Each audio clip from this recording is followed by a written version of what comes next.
آیت اللہ العظمی سید محمد حجت جو اس کے بانی تھے، ان کی قبر بھی وہیں مدرسے میں ہے.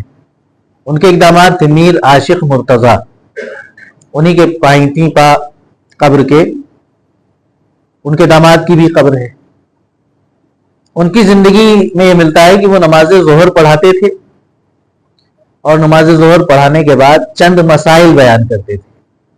ایک عالم کو اپنی ذمہ داری کا کتنا احساس ہونا چاہیے، یہ واقعہ صرف نقل کر رہا ہوں، کسی طرح کی کوئی حاشیہ آرائی اس پر نہیں کروں گا، آپ خود سمجھ لیں گے مقصد کو بیان کرنے کا کیا ہے.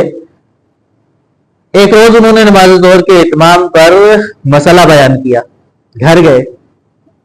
دوپہر میں نماز کے لیے نکلنا مشکل، کہ گھر سے نکلے اے سی کی ٹھنڈی ہوا چھوڑ کر اور مسجد میں جماعت میں شریک ہو.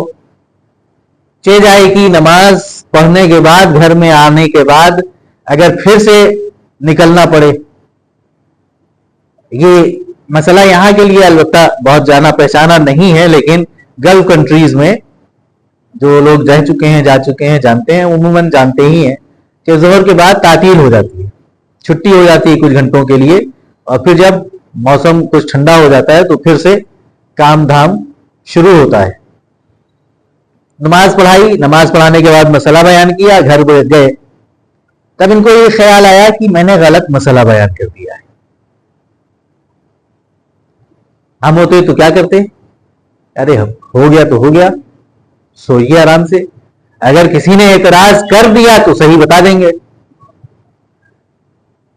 لیکن انہوں نے کیا کیا، جیسے ہی انہیں خیال آیا کہ میں نے غلط مسئلہ بیان کر دیا ہے، فوراً کتاب اٹھائی، خود چیک کیا.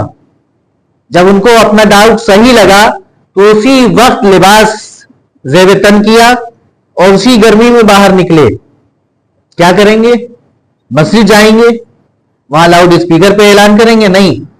جو لوگ جماعت میں شریک ہوتے تھے روزانہ، ان کو جانتے پہچانتے تھے، ان میں سے کچھ لوگوں کے گھروں کا ایڈریس معلوم تھا.